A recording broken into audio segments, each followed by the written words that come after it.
Shimla, tunnel 33, आत्मा का आवास। आपने सुना तो होगा ही ना, कोई हवेली या तो फिर कोई घर में आत्मा का वास है। पर दोस्तों, आज जो मैं आपको बताने वाला हूँ कि एक टनल में आत्मा का वास है। तो दोस्तों, इस वीडियो को लास्ट तक जरूर देखना। चलिए हम एक्सप्लोर करते हैं इस भूतिया टनल को।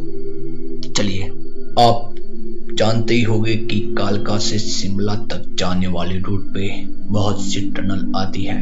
यहाँ सारी टनल में से एक टनल नंबर 33 बहुत ही भयानक, डरावनी और खौफनाक है।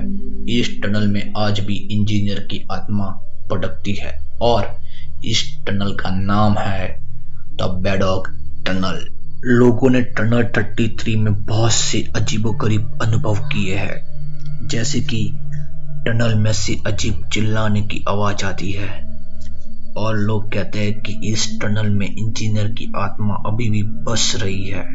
तो क्या, चलिए मैं आपको इसकी आत्मा बनने की स्टोरी सुनाता हूँ। यह कहानी ब्रिटिश सरकार के जमाने की है, जब ब्रिटिश सरकार ने इस जगह पर एक टनल बनाने की योजना बनाई थी।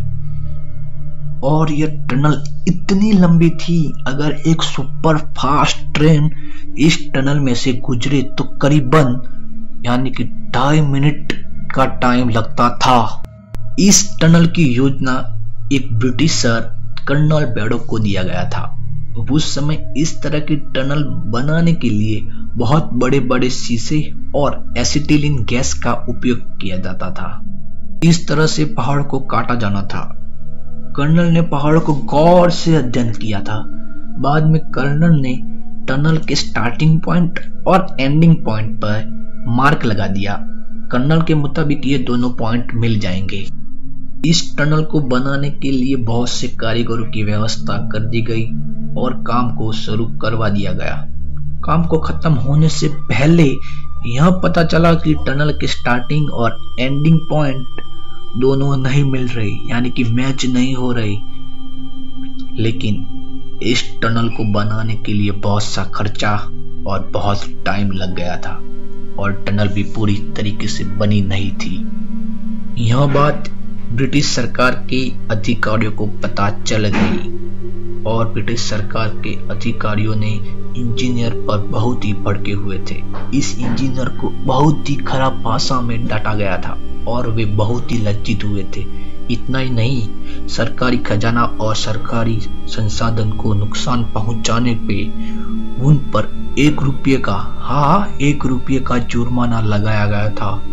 इतना लज्जित हुए कि वे इस बात को सहन न कर पाए। फिर जहाँ पे टनल का काम चल रहा था, वहां पे वे गए, अपने हाथों से पिस्टल उठाई और अपने आप को टांग दिया, यानी कि अपने आप को गोली मारकर आत्महत्या कर ली। फिर गांव वालों ने इंजीनियर की शव यानी कि लाश को उसी पहाड़ में दफना दिया। फिर वहीं से कहानी शुरू होती है, भूतिया कहानी। इंजीनियर की मौत के बाद 1900 के साल में फिर से टनल का काम शुरू किया। फिर बाद में यह काम अंग्रेज इंजीनियर SS हिंटन को सौंपा गया था। फिर क्या होना था, वो भी अंग्रेज इंजीनियर इस टनल को बनाने में सफल ना हुए।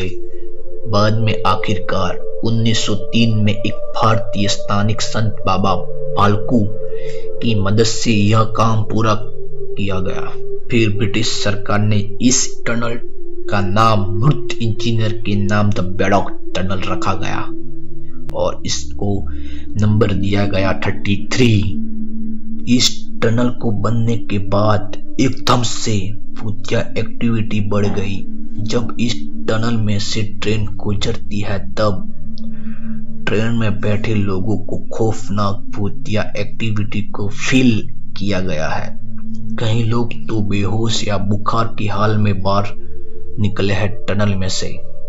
लोगों का कहना है कि इस टनल में डरावनी, भयानक, खौफनाक आवाजें हर दिन सुनाई देती है। रात के टाइम में तो इस टनल में से गुजरना बेहद मुश्किल हो जाता है। स्थानीय लोगों का कहना है कि इंजीनियर बेडॉक की आत्मा आज भी इस टनल में चीखती चिल्लाती है। इस टनल यानी कि सुरंग के अंत में इस इंजीनियर की एक अनूठी कहानी के साथ बोर्ड लगवाया गया है। अगर दोस्तों आप इस टनल में जाते हैं तो हमें कमेंट करके जरूर बताइएगा। और आज के लिए बस इतना ही है वीडियो में, ठीक है। तो चलिए जल्दी से हमें सब्सक्राइब कर डालो, ठीक है ना, कर डालो यार, क्या जाता है आपका। ठीक है, तो चलते हैं हम।